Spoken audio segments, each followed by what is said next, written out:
The Arturia MiniFreak might just be the most exciting hybrid synth you can get right now. It's compact, it's powerful, and it keeps getting better with every firmware update. But is it actually worth your money? Or just another flashy toy in an already crowded market? Let's find out. At its core, the MiniFreak is a 6-voice hybrid polysynth with 37 slim keys.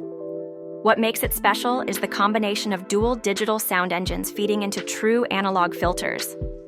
That hybrid setup gives it a character that's both clean and precise on the digital side, but warm and organic once it hits the filters. And Arturia didn't stop there.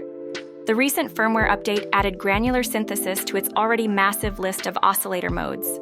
So whether you're building lush pads, wild experimental textures, or punchy bass lines, the MiniFreak has a sound engine that can get you there. Then there's the sequencer. It's 64 steps, but what makes it shine are the 4 lanes of parameter automation. You can basically program movement into every sequence, filter sweeps, effect changes, modulation, without ever touching your DAW.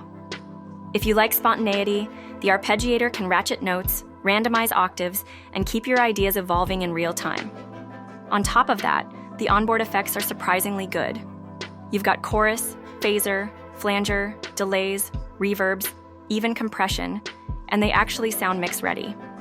Pair that with the wide stereo image, and you'll find yourself using fewer external plugins just to get things to sit right. But maybe the biggest secret weapon is the software counterpart, MiniFreak V.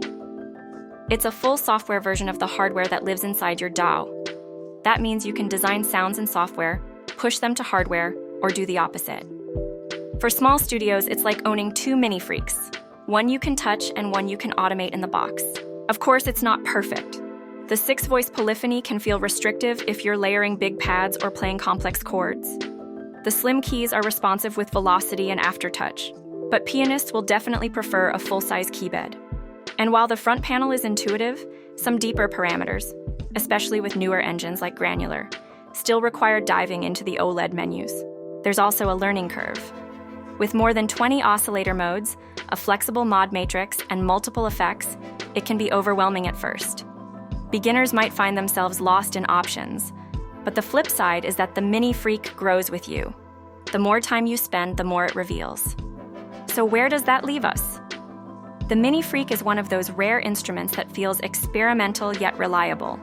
It's versatile enough to handle cinematic pads, futuristic bass, and evolving textures, but polished enough to sound finished straight out of the box. For producers who want a centerpiece synth that bridges hardware and software, it's an incredibly strong option. If you're curious to check it out for yourself, I'll leave a link below where you can find the MiniFreak on Amazon. It supports the channel at no extra cost to you. And if you want more deep dive gear reviews like this, make sure to subscribe to Mellow Market Reviews so you don't miss the next one.